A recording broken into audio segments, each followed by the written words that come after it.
everyone. I I have John here with me today, John Rinaldo. Hi. John is a past. Okay, all right. Thank you all for coming. We have Sandra, we have Cherie. Okay, we have Tom Baris Simmons. Okay, we have Claire. Alvis here with us. Thank you all for joining us today. I'm here with I'm here with John Rinaldo, and he is a passionate writer, artist, and storyteller, inspiring others through words and art.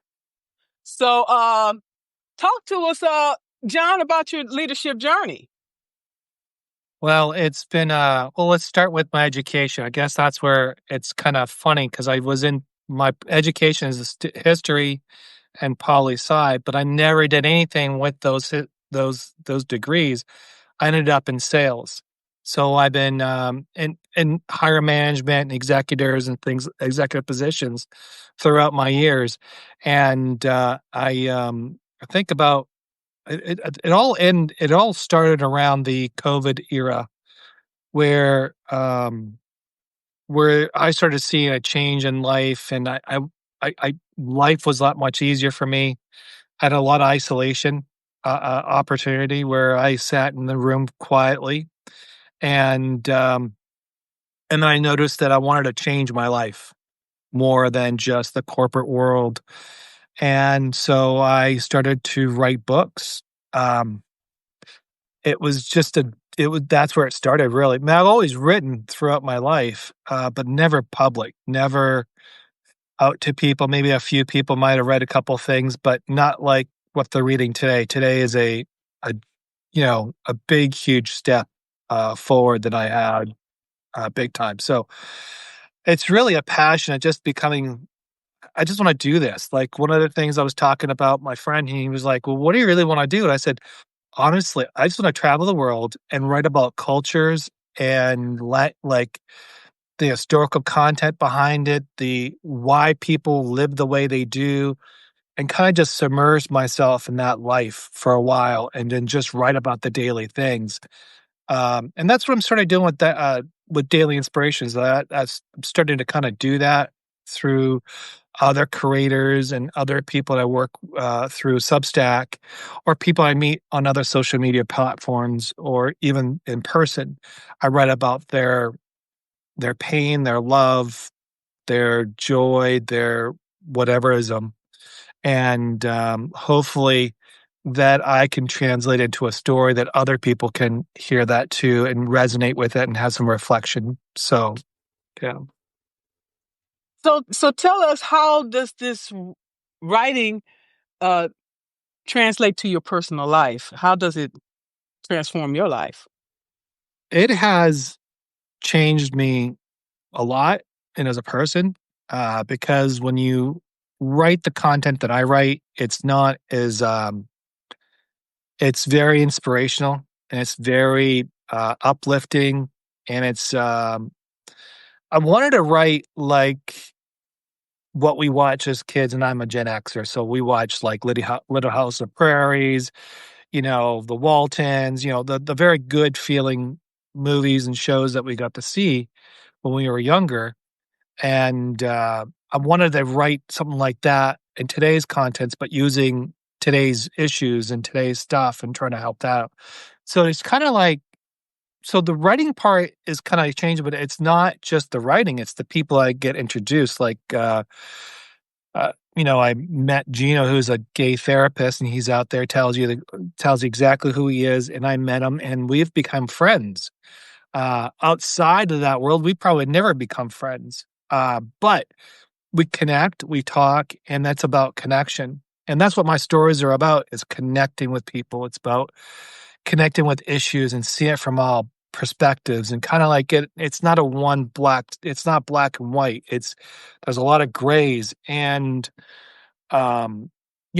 it's just very transformable when for me because it just makes me, and don't get me wrong, I still have old habits. We're not always perfect, and so but these stories remind me how to be my better person every day.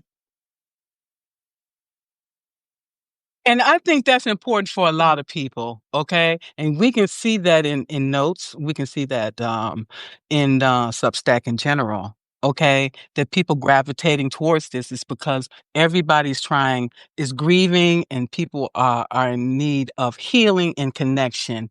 And so that's why people turn off the news, and you see that Substack is going to continue to grow as a result, Yeah, right? absolutely. I mean, if you look at the news, I mean, well, I was in publication earlier on in my life. That's where I ended up in my career. And one of the things until 2008, and then that changed everything. Um, but in publication, we used to have a good feel story once in a while put in somewhere in the section of the newspaper. And people would actually gravitate to that. And people would actually say, hey, we want more content like that. But then there was this other aspect of sales when it comes to selling a newspaper, tragedy, all that sells too. So you had to have a mixture of both. But your headlines, I remember we worked on headlines all the time, and we would argue the the the messier the better. You make it glory that the picture's got to be big, and so you had some visuals. But but in today's world, I don't see that being like the top of people's minds, because I think they've been for the last, I say, 20 years, people have kind of gotten to the point where, especially social media has really hypered that up, where people kind of feel boxed in, I would say, a little more created anger.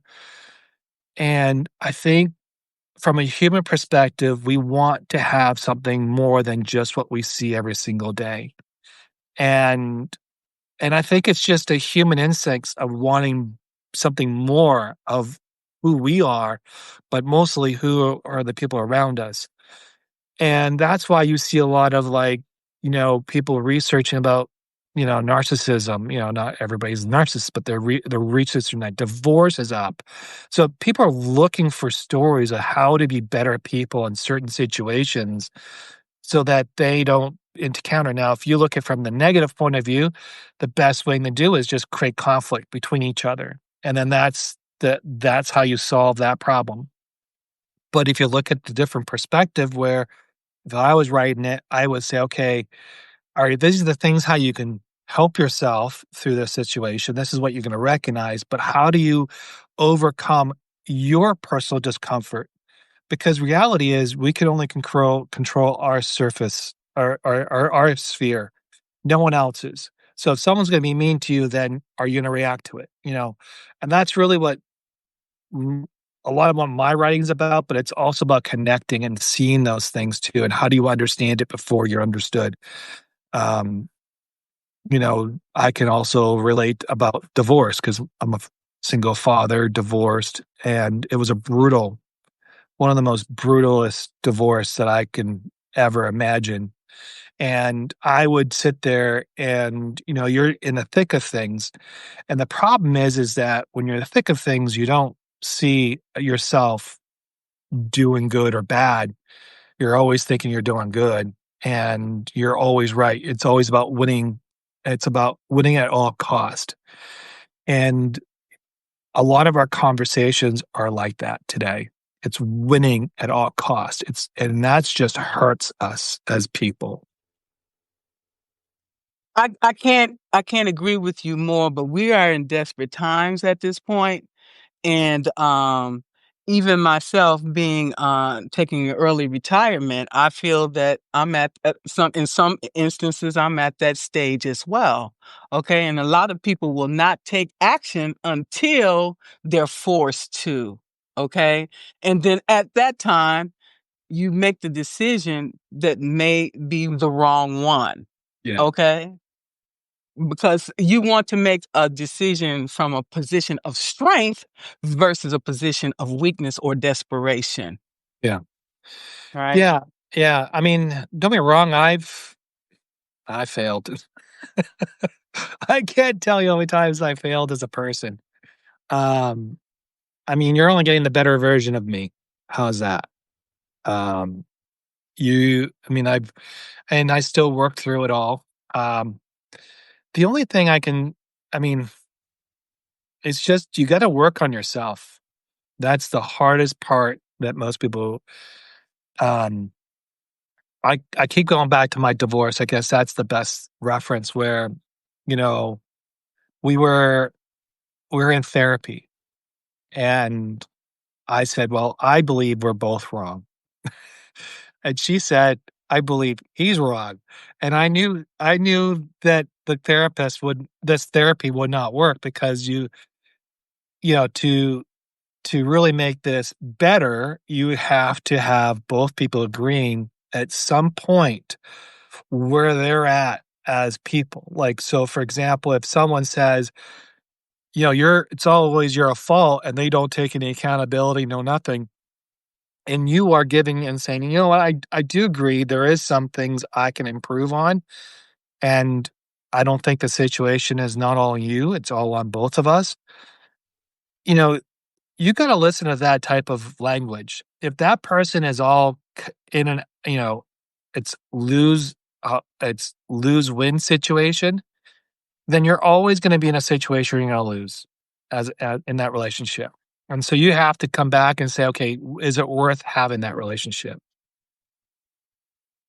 Absolutely. Do you love yourself? Okay. When you recognize that this is a no-win situation, then only way forward is out, Right. right?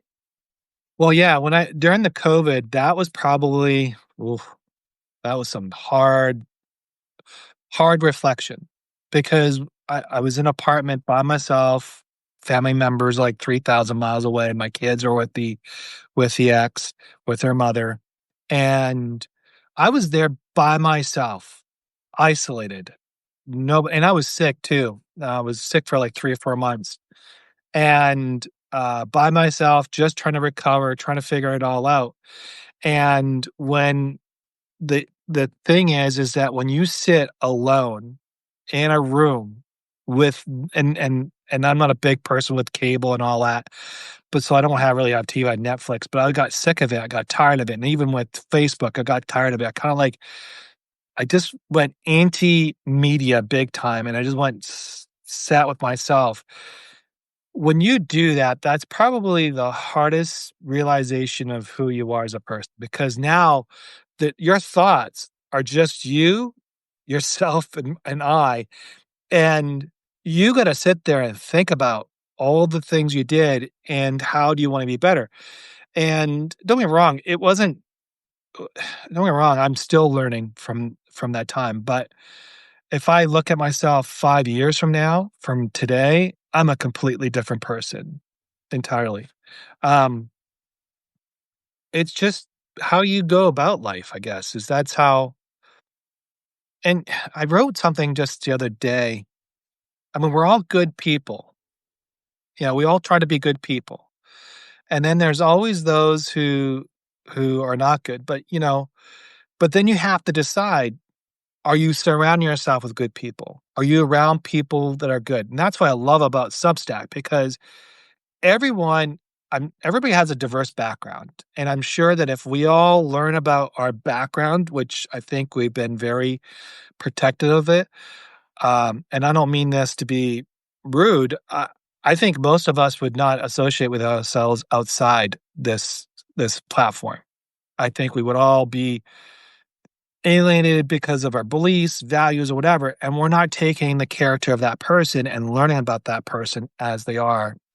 But with Substack, what it does, you're forced to write out your feelings. You're forced out to write out your values. You're forced out to your morals, and you're not masking it. It's who you are as a person. All you do is you chose not to bring in maybe politics and religion, the two things. Some of us do, and some of us don't. Um, but that's the way it is. I mean, that's how. I just you have to be very careful as yourself. As how do you protect yourself from people that are want to hurt you? and that's where it comes from. That's a good question because I'm gonna tell you the people that hurt us the most is the ones that's the closest to us, honestly. Because anybody else, I don't give a damn about them. Yeah, Okay, you can yeah. say what you want, whatever. Move on. Well, Okay. I'll give you a good example right now. I have a family member who um who can be very snarky and very rude. Okay. I mean, deliberately rude. And I don't know if it has to do with whatever childhood issues, whatever. I don't really care. And and one of the things is, I don't really want to be around that person. I don't like that person. I really just don't like them. But for the greater good, how do I still be involved without being with that person, with that person in that room? Because there's other people that I'm there for, not for that person. So I struggle with that. Like, I don't know how to handle that. Like, I'm literally sitting there going, like, how do I figure this out without alienating everybody else other than not, getting mad with that person? And then everybody tells me, well, that's who they are. And I said, no, that's not who they are. They're being rude. And that's being considerate. That's being disrespectful. Stop giving excuses or a way out for behaving that way. And so it's a lot of, I mean, it's a family member, and how do I solve it? And I'm still wrestling with that. So, I mean, that's a life experience that I'm giving that I struggle with, and I'm sure everybody else is struggling with the same thing. So all you have to do is, like, you have to think of, and I think you have to be a stronger person, and when it comes to that, and I don't, and what that means, I just don't know yet. Well, um, what I can say is I'm not close to my family at all. Okay, because of the sins of my father. Okay, he decided he wanted to ordained father, minister father. He wanted to have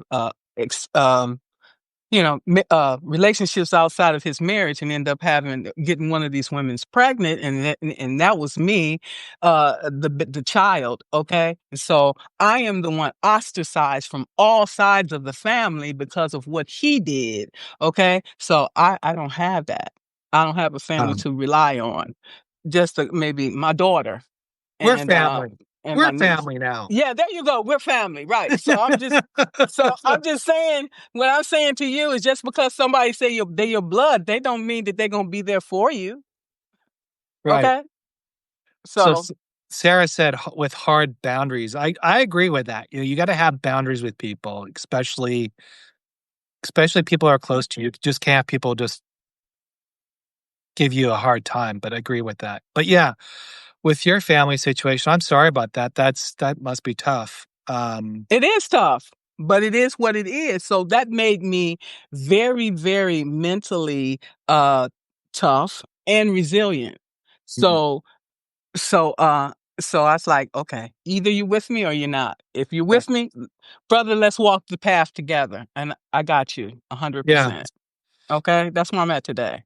and that's where I think as you get older, the circumstances of appeasing everybody kind of goes away. 'Cause you're no longer needing the gang of 8 to make you as a whole. You're looking for people that you can enjoy time with, you can, celebrate the important things of life, and just experience life in a different way, and I think that's where, as you get older, that cycle of, I mean, don't get me wrong, you still have acquaintances, but you always will have a core with you all the way through your life, and, I kinda shed a lot of friends over the past few years, and people I'm close to. It's not hard, it's not easy, but you have to, it's so two so I this is funny. I'll tell you what I used to do, and I haven't done it for a while. Every year I would name, and this is the reason why I don't wanna do this anymore. Every year I would name the year, and I would Okay. say, prosperity, um better father, or something along a theme that year that I want to be, focused on and to be. So one year I asked for peace. And it wasn't the peace that I was looking for. Because in the end, peace means you have to go through a bunch of stuff to get peace. Okay. Like, you gotta go through some heart-wrenching things, like challenges, and for me, it was I was engaged with somebody, that broke off. I had child custody, and it would just turn into co-parenting was such a toxic situation that was hurting the kids more than benefiting me and the ex. So I had to choose to say, "Okay, I have to let go in hopes and play the long game more or less for the kids and let them have some type of stability and something." So but I still had custody in a sense, and I still had the rights and all that stuff. I didn't forego all that. Um, but then I had, I moved to within my fiance. We broke up. I had to move out. I mean, there was some, like, I got a new job. My dad had cancer. I mean, there was a lot of things going on. I was flying back home to Canada a couple times. It was then all that was happening, and then in about 2000 when COVID hit, that's where I found peace. Well, So, it we were it shut down. it took all that to get there, but on top of that but as I was going through all that, things I picked up was writing. Things I picked up was painting. I started painting. Now I don't know if you see, this is one of my paintings back here. But I started painting, and someone says, "Well, are you an artist? Have you painted before?" I said, "Never painted in my entire life. This is the first time I'm doing this." And they were kinda, like, shocked. And writing, same thing, people are starting to read my stuff and started kinda like, "Wow, this is good things," and it took a while because I wasn't a strong writer per se, because I didn't allow myself to be a strong writer. I guess it's the mindset of me. And then eventually, as I learned to be better at it, I became better at writing, and because I got more confidence in the end. So so when I was naming the years, I w when I named peace because I wanted, and the reason why I wanted peace between my ex and I, so my kids Of can have course. room to breathe, Mhm. and that did not happen. And so you can call it whoever it is, the higher up said, "You know what? We're gonna teach you peace, and this is how it'll look like." So, now think about it. Now, every time I see something down the road and I see all these red flags, I think to myself, "Do I wanna go through that again to find peace? Mm. Or do I stop it now and still create peace for myself?" And that's where my mind has now gotten to the point where do I really wanna do that or do I wanna do this? So, I hear you. When you talk about peace, I um I realized that I couldn't find that peace in other individuals. I had to find it within myself. Okay. mm, yeah. And when okay, and so when I decided to take the early retirement, I no longer could I had to face all of these demons. Okay. I can no longer block it out because I was working. I blocked everything out. Now I have to sit in all of this crap. I have to dissect it, okay, and r- get rid of all the things that are not serving me anymore, okay, and realign myself, okay, with the new me Mm, as I figure out who that is, okay, because I've been this person, I've been forced to be this person, live in this box for 39 years. And to get out of that box and come out into the world, it's like a fish out of water. Okay? It's like, what the mm, heck? Okay. yeah. But a lot of people that transition after a long career like that is very hard. It's challenging. And I don't mean that to be negative but when you go from that type of career into something completely different, that's a huge transitional period of time, and you're not giving yourself that break, which is great. You're just saying, "I gotta go," and that's awesome. So, but a lot of things but for 39 years, you've created a lot of habits in those 39 years, good or bad, you know, Both. both. And now you gotta move forward with that, and the only thing you gotta figure out is what are the goods that you wanna carry forward, and that's the challenge. Yeah. So what I'm doing is, I'm recollecting everything because when you work for the military, constantly moving. You have things over here, things over here, things over here. You recollect everything you get together that you've collected over the course of your life. And I'm going through everything, and Yeah, the tears are coming, because I'm seeing all of these things, bringing back all of these memories of all the people that I served with in Iraq on all those different tours. The two tours that yeah, I was on, and the relationships that I made with those people. And what we do is we have a Facebook group with all these people, and when somebody die or their anniversary or birthday, we celebrating each other because we were there together. Those were very difficult times, okay? And we held each other up. We were there for each other. If say for example, John is not here. Okay, we're going to his room and see where he's at. Okay, make sure he's okay. Okay, because not just physically okay, mentally okay. Because the things that we were going through was very, very troubling. For people that never been outside of their environment into a war zone. It's like, whoa. Okay, so you have to have your wits about you. So we need everybody on board. Okay, everybody. We bring everybody. wow. So, yeah, that's the one thing about combat, that's interesting. One of the things that when I was much younger in the historical world, I thought war was the end was a good source to solve problems. So, until I went to West Germany. Okay. So, I can say this, I've been on to 3 is it 3 countries that no longer exist? I've been to 3 Mm. countries. That's right, 3 countries. So, but anyways, when I was in West Germany, the first war, Iraq started to take like the Berlin Wall came down. There's Yugoslavia war. There's a bunch of stuff going on, and there was a build up towards the other war. And I remember there, even seeing the Yugoslavians, the Croatians, and all that. Um, that kind of changed my mind about war. Like Mm. it was like it's not as pretty as most people think it is. It's probably the most evil thing that we can do as humans. And it doesn't benefit anybody.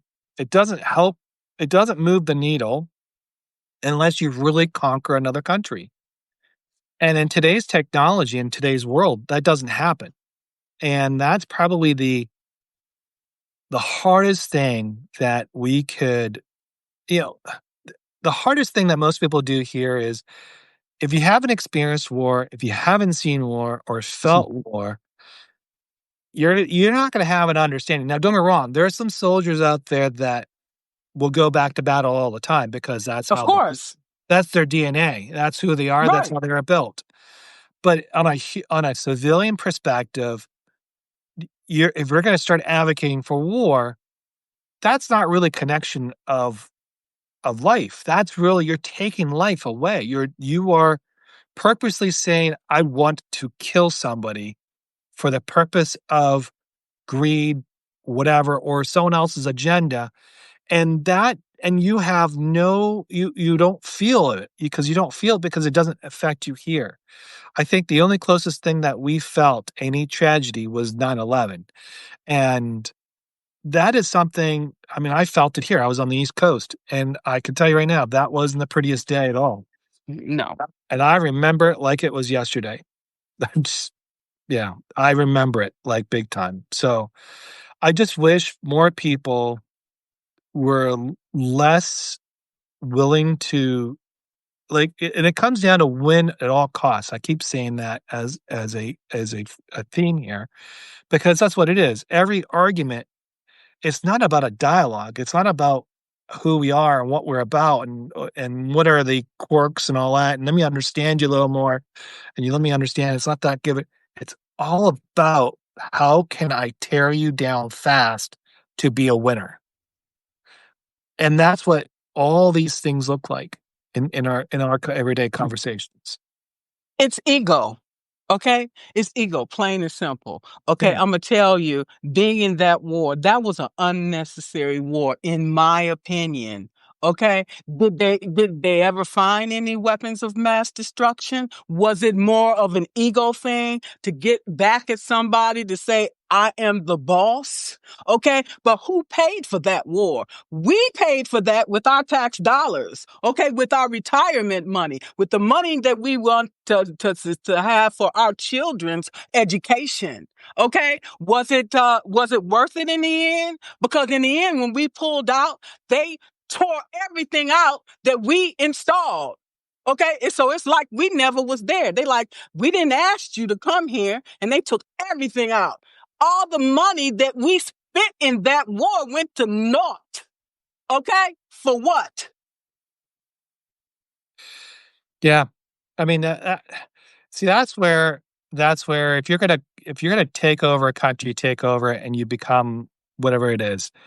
And we as humans don't understand. Like, I think that's where the Western world, like especially America, and I don't mean the diss on Americans or Canadians, but a lot of us in the North America world has never really traveled the world and has never experienced other cultures at all.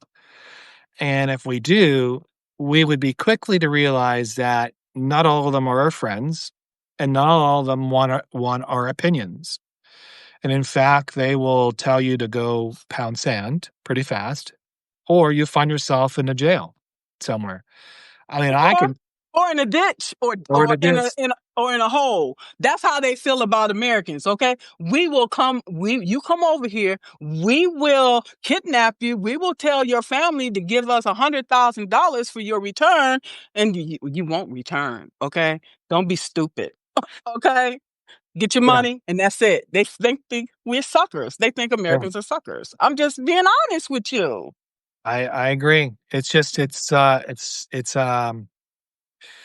no, and we and then I think that's what happens on the internet is like social media is where we think that our opinions, and that's why I try not to write about opinions. That's not my goal.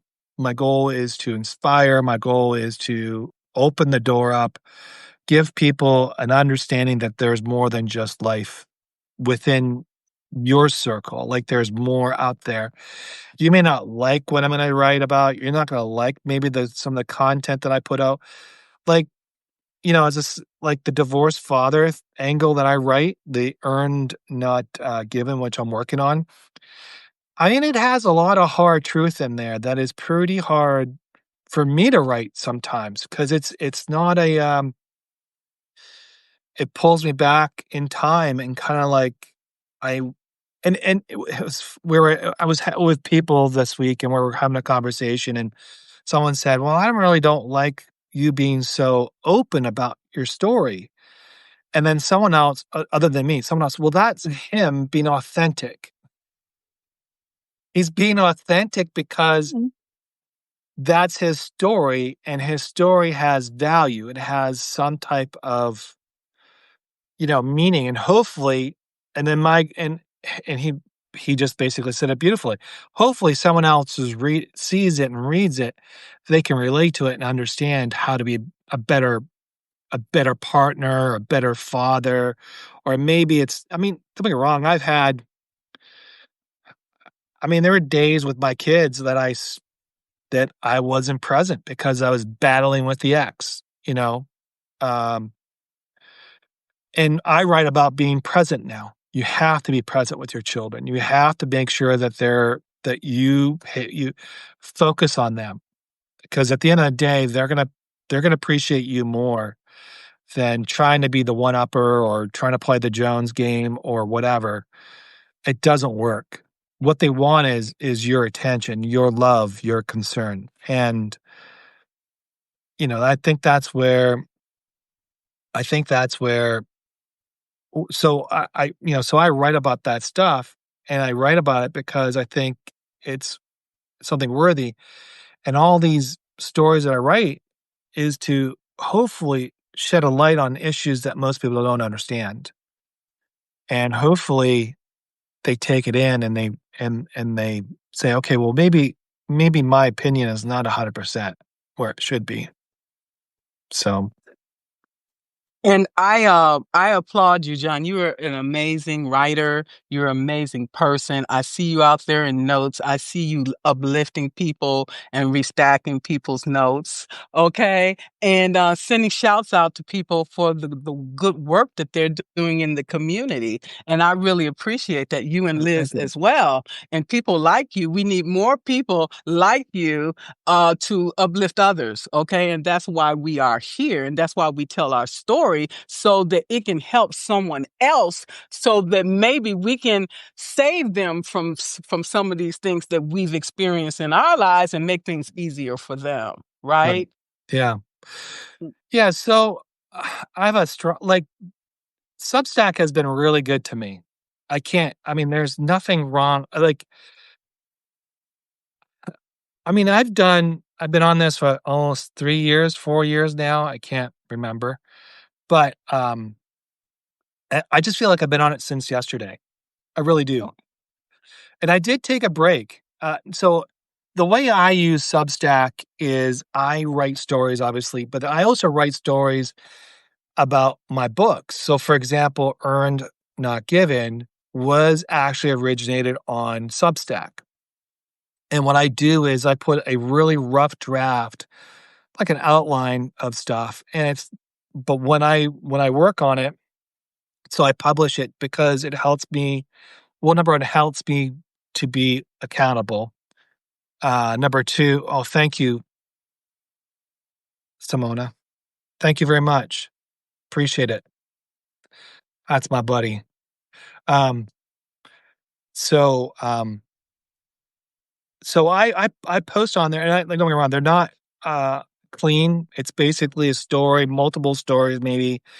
And then what I do is I post it up there, and I kind of hopefully I get responses and things like that. And people tell me, "Hey, I love this part, didn't love this part," or whatever. And then I take all that information and then I put it into a book, and then I send it to my editor, and they kind of read through it, and they say, "Oh, this is this, and this." And then I take it and then I really go through it, and I start adding content. I started adding the story, like the original copy of Earned Not Given was about 20,000 words. It's over 35,000 words today in a book. So that means I've been, putting a lot in there, and that's because I wanna make sure that this story, because I believe this story is really important for single fathers, co-parenting, because it comes from the time, 2008, 2009. I get fired from publication, and I need to start looking for a new job. I find a small company that actually saved me, um, and small corporation, small little company, maybe 10 or 15 people, and it was a startup, and I didn't know how long it'd last there. But the cool thing about it is that I stayed there for almost 6 years or something like that. But I had the opportunity to grow as a person, deal with my junk that I was dealing with. Because if I would have dealt that with in a corporation, they would never have dealt with some of the stuff I went through. 0. Um, so I'm grateful for all that. And so that's where the book goes, and that's where I think a lot of people, when they go through a struggle like that, I think that's where I think some of your best writing comes from. I really do believe you focus on the things that hurt the most are the probably the best stories you could ever tell, as a writer. and that's from my experience. So, I agree with that. When you write articles from the heart and you pour out that knowledge and all that pain and tragedy, it gravitates to people and resonates with them, even if they don't respond. right. Okay, and to know that your work is touching people gives you the courage and the confidence to continue. Yeah. I mean, so on Substack, when I started with 100 days, 100 inspirational stories, and um, I created a bunch of stories for 100 days, and then I started playing around with a couple other ones, and it, I don't know, I just didn't, I stopped writing for a bit, and then I got back, and I was like, I started getting a lot of subscribers. So I was like, something's going on here. I got to really go figure this out. And I was like, okay, there's something going on. I'm getting paid. And I'm like, okay, I really need to start putting content out there because it's been like 6 or 7 months. So I need to go back out there and do stuff. And then my first comeback was the Remy's Journey, which was the support dog that we have. And it was a cute little, from adoption all the way to a support dog, how that whole journey. There will be a second book coming out because of it. Um, that really was a really good seller, and it still sells today. I'm very grateful with that one.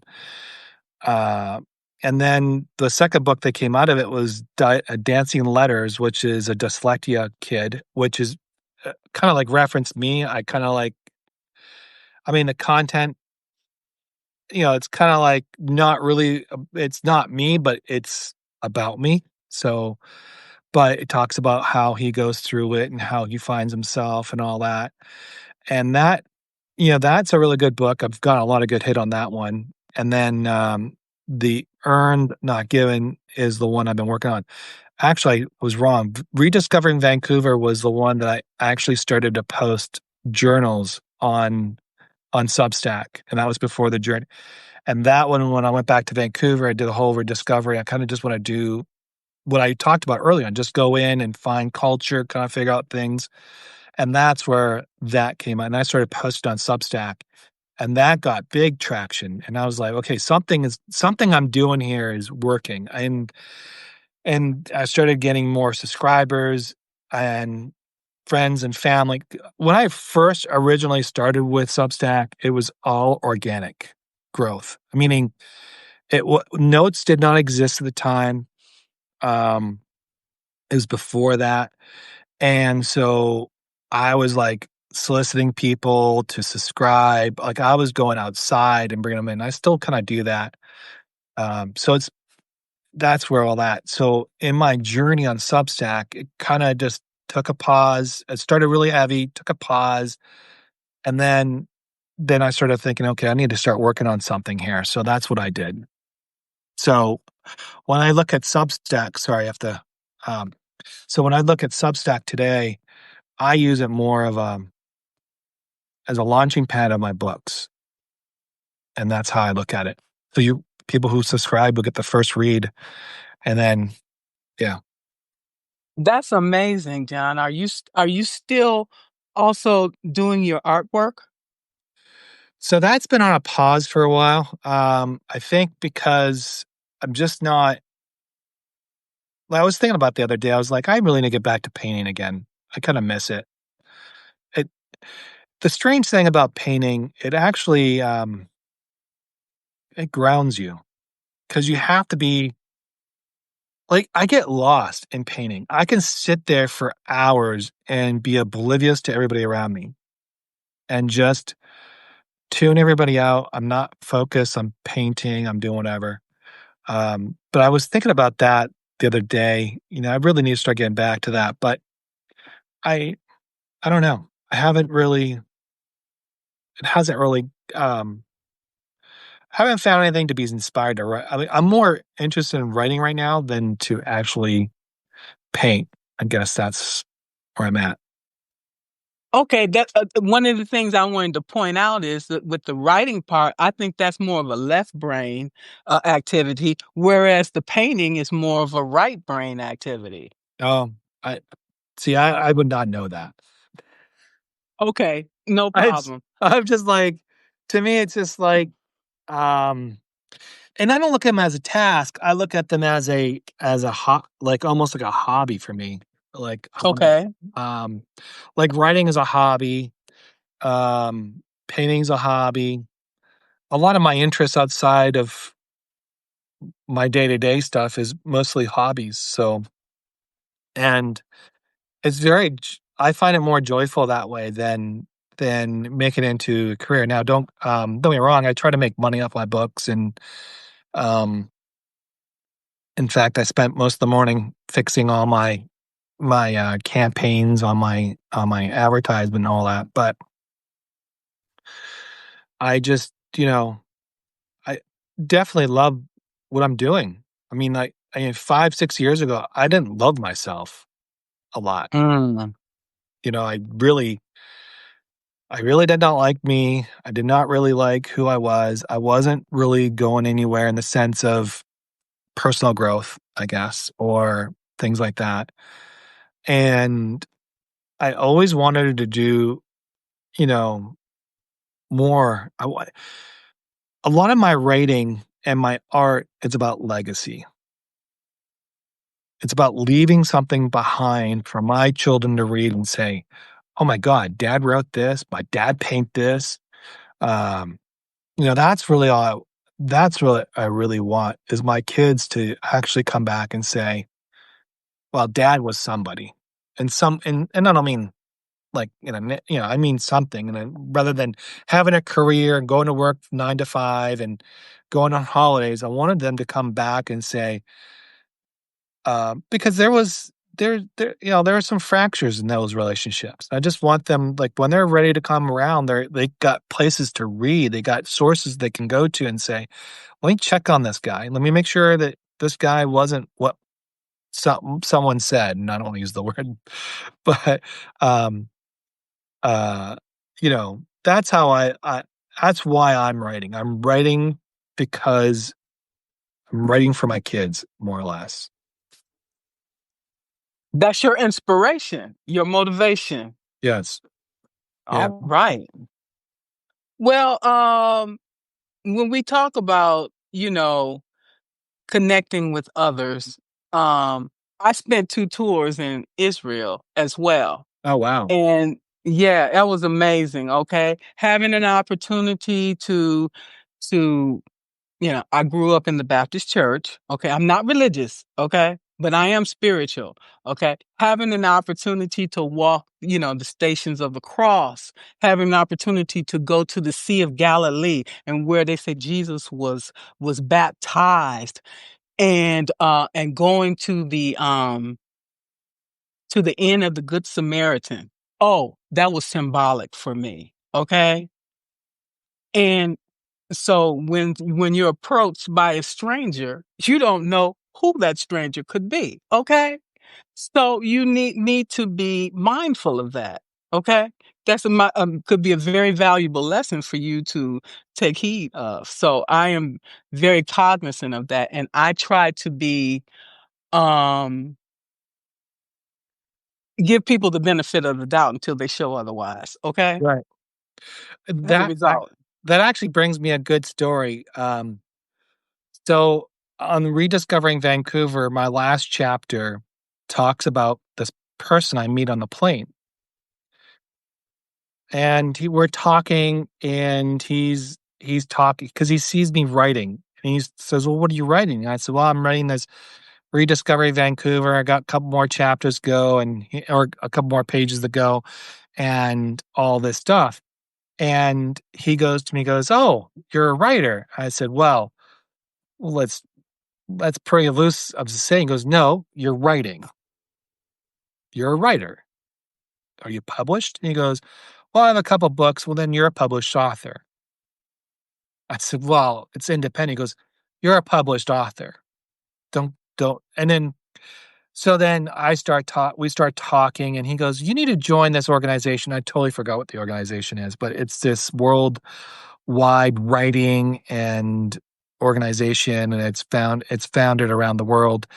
And he started telling about his story from Beijing, where he was in the revolution and how he went to the square and he saw all that. He was a writer and he wrote all about that. And I was like, wow, I met a writer from the revolution of that time, which is I think it was 1988. I think it was 1989.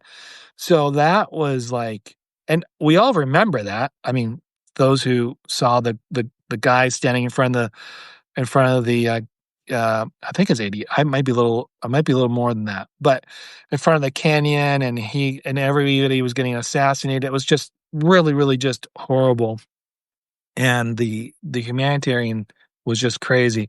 But he started telling me about the stories and all the things about that. And he says, "Yeah, I wrote. There was a lot of us. I had to." He fled from Beijing, China, to Sweden, Mm. and that's where he met his wife. And he has a child now, and all that. And we still communicate here and there, not very much, but talking about connections, you don't know who you're going to connect with, and but the only way we connected per se was I left my cat. I was writing. I didn't know he was a very famous writer, more or less. And he's telling me that, you know, we all, if you're writing, you're writing, you're a writer. If you're an author, so don't sell yourself short. And that's where he was very, very it was a very touching moment because, when you look back on your path, whatever that looks like, you're gonna see these moments and people that come into your life and give you a little bit here, a little bit there. And they're seeds to keep you going. So when you talk about me restacking or commenting on people, it's not that I just do that for the sake of doing it, because I could do that all day long and whatever. I do that because either I found something very interesting, or the person that I'm interested in who writes it is one of those individuals that I find to be inspiring as themselves, because they do more than most on this app. And then there's others who are just, I met this other great little artist writer. I think her name is Allison, but she's witty, she's funny, she's charming, she's has some truth behind her.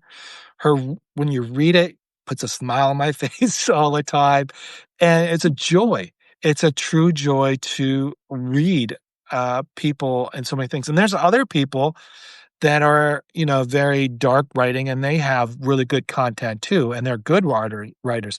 So when I restack, or I do that because I want them to be elevated. I want them to have more, because we've all been there. We've all been the ones and two subscribers. We've been in the nines or whatever, or less than 100. Um, and my philosophy has always been is you help others along the way. Absolutely. And that's really what I'm about. And, if someone, I don't get me wrong, I've come across a couple people who I had to block because they were, or I just disconnected with them because I just felt that they weren't what I wanted to be in a community with. And they could be other communities elsewhere, but I didn't want to be, I- I think building a community means something, and It does. you're trying to protect the ecosystem of that, right? And people, and some people are just bring the old habits from Twitter or Facebook or whatever they're doing, and they bring it on here, and and they don't really understand the value behind being a substacker, I guess. We're not here to spam. We're not here to talk down. We're not here to to do that. And I think that's where I take the initiative of trying to help others along the way and give back as much as it given to me. So the more I do that, the better it is. And I want that to be a legacy on Substack that I'm known that, okay, he's going to help you grow. Like there was one lady who I didn't really know she had dyslexia until she told me. So what did I do? I pulled out some videos because I know being dyslexic, it's hard to read sometimes. You kind of go, what? So I told her how to enable her voice, how to, what to look for. So if she goes in there, she can hear it and follow the story. Like that's what I do is I listen to the story. And the more people do that, the better it is for people like myself and other people like that. And there was really no reason for me to help her other than me saying to her, I'm helping you because I want you to be a better subscribe. I want you to be a better person on Substack to push your content. Because I think it doesn't matter if you're 5 to 1,000, 10,000, 100,000, or 2 or 3. We're on this journey together and we're here to help each other. And your competition is not my competition. Because, like I said, there's so many writers and so many spectrums. Like you might have a dark writer and they have an audience to themselves. That's who they write. If you have an audience over here who's all about poetries and all that, that's not always about me, but I don't mind a good poetry, thing here and there, but that's someone else. That's all them. I'm a little different. I think mine's a little bit, I found a niche for myself. And I don't think a lot of people do that on Substack. I mean, they kind of do it in a little different ways. They'll write about their discipline and write about certain things, but mine's more of a broad, but if you didn't look at it, it's more inspirational. So that's where I think Substack, if we all focused on that, that we all come together as a community, knowing that it doesn't matter where you're at, we're all here to supporting. So when I help that lady out, it's supporting the community. It's helping her be a better person and helping her, and she might find her niche. I might have a few subscribers that might follow her versus following me. Is that a problem? No, it's not, because you always will pick up the ones that want to be with you, not the ones that don't want to be with you. Absolutely. And I'm all about supporting other people. When they rise, I rise. Okay. Yeah, Um, it's simple, okay? So why wouldn't I want to help you, okay, right. to rise, okay? And I'm always about helping people, empowerment, okay? We're all an empowered leader, okay? So uh, giving people the tools and resources they need to be successful, and that's why we're here, okay? Yes. And All that's right. what I think that's how I mean, I don't do that. I don't think of myself a leader on Substack. That's not how I look at it. I look at more of like, we're all here together. Let's just help each other. Okay. And if that's a leadership role, that's great. But I don't know. I just look at it as more of, brotherly love, helping each other along the way, helping your So neighbors. it's the same thing. Whatever Yeah. you call it, it's the same thing, Yeah. okay? Yeah. Potato, it's the same. Fair enough. Fair enough. Yeah. I mean, I hope everybody that's listening understands that, by helping each other, you're only creating better space for yourself. You Exactly. get more recognition. People are gonna be more gravitating towards you if they see you not just like I can tell you right now, there's a lot of people out there that just will just dump their content under other people's just to get hits. And sometimes that's not always the best thing because it will not that it matters to me, but what it does is it just it doesn't give the respect to that person who's posted something. Because that person posted something that should get attention and should get some value. That's why I either risk stack it or I make a comment or whatever because they deserve to be noticed first. You know, it's not about finish. There is no finish line here. We're all this together. We're all coming into this as a team, as a community, and we really should be thinking that way. Absolutely, John. Do you well, we're talking about uplifting stories and connecting with others, and what I would say to that is during my time in Israel, both tours, okay, I went the first time, and it was a very difficult time for me, Mm. uh, but I had very good times, and I've met some very good friends as a result of that experience. Okay. And we're still friends today. And a couple I met over there, Israeli couple, they befriended me and they made me come to Shabbat dinners, and I went to Passover with them, and they're amazing. They're coming here to Alaska next year, and I told them I would definitely meet with them.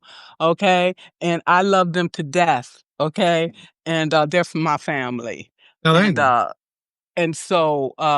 I love all people, until you show yourself unworthy, then I have a problem, Yeah, okay? I think that's So that's hard.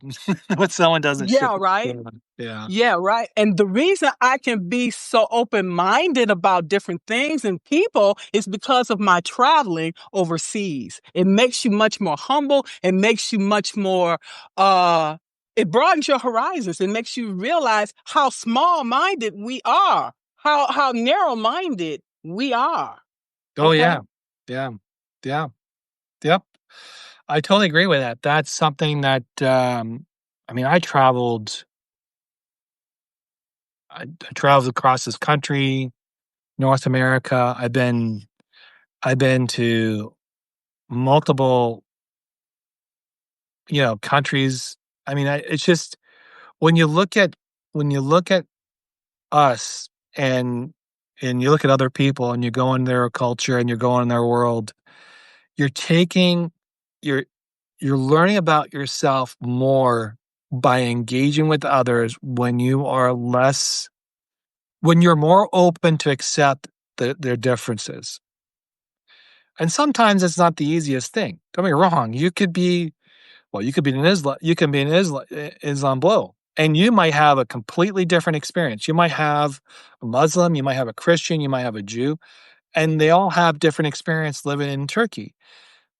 All I'm just saying is that if you're not going there with open-mindedness and you're not going there with conditions or whatever the case may be, you're not gonna understand that world.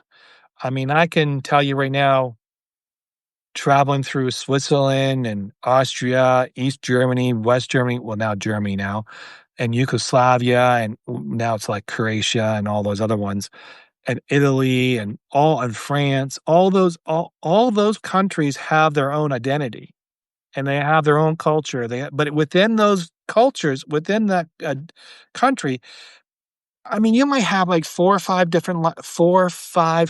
different dialects in a country. You might have 4 or 500 different dishes. You might have 4 different types of traditions and Christmas might be different, especially in Italy. Christmas might be completely different in Sicily than it is up in Milan. 2 different types of Christmas. You might go to Germany and you might have a different type of Christmas. Like, I'm just using Christmas as an example. And you might go to Britain and you might have a completely different experience on Christmas as well. So the thing is about connecting with people, and I think that's really what we're talking about, is we have to learn to be a lot more like seek to understand before you're understood. And that's where our premise of life should start. The more we do that, the more we'll have a better understanding who we are because now we're understanding others along the way. And that's really the power of connecting when you truly connect. And, not a lot of people know how to do that. I'm still learning and I'm loving it because it actually helps me to become a better person. Yes, it does. And while I was in Israel, I also went to the Bedouin camp. Okay, stayed there overnight. Okay, I wanted to have the, lunch in the desert. I did that. I wanted to experience as much as I can. Okay. Uh got into the Dead Sea. You can float. You cannot sink. Okay, because of the amount of salt in the water. So all of these experiences, okay, it it enriched my life. Okay. And I came back a different person. When you come back to your environment and then people are like, dang, you different. What's going on? Yeah, I saw things, I did things, and it, it's I'm a new person. You are. You are. Yeah. You're not the same person. And that's what I love about traveling. Okay. Yeah, so I actually booked I booked before COVID, I booked a trip to London, and a friend said, "Well, I wanna come with you," and I said, "No, you're not." And he said, "Why?" I said, "No, this is a John travel moment. This is John going out and discovering." Because I used to like, when you travel and you did a lot of backpack, I think I wrote down, like, when you go out and when you travel and you don't have anything to hold you down and you're going from town to all that, that's a different experience than going to vacation, because there's 2 different things. And so I wanted just to get in the plane. I didn't care I got I got a motel for like $35 or $40 pound, which was maybe been $50 a night. And I got a cheap flight out of Newark, which was about $400. So my flight and my accommodation all cost me less than $800 for 10 days. And I just walked London everywhere. I went everywhere. I mean, I was all over the place, and I must have walked at least 20,000 plus steps a day, over that maybe. And I got to meet some really cool people, and I got to see some really cool things, but I did it on my terms, because if I would have had somebody there, then I would have had to bring them along. I would have to, we would have had to compromise. What do we wanna do? What do we wanna do? And I and because that's what you do with people when you go out traveling. Sometimes that's why I love traveling by myself, because I don't have to I'm not accommodating anybody. I'm just accommodating me. And I may be selfish, but, when I came back from that trip, I was a completely different person. In fact, I was in another relationship at the time in between, and that ended because of that. But, it is what it is, you know? It is. It is. You keep living, you keep evolving. We're going to Yeah. continue to evolve. And if not, then we're stagnated and we don't want that. No. Um, is there anything else, John, that you would like to share with us today? No, but I wanna say thank you. This has been great. Hopefully, everybody has enjoyed the conversation, and, I know we went around a bunch of stuff, um, but all I can say is, if you're on Substack, thank you, but also be mindful of helping others along the way. That's all I ask. I want to thank everybody that joined us on this live today. Thank you so much. We appreciate each and every one of you today. And stay encouraged. Yeah, thank you. Thank you. Appreciate Thank you it. very much. Yes. All right. Bye-bye. All right. Bye.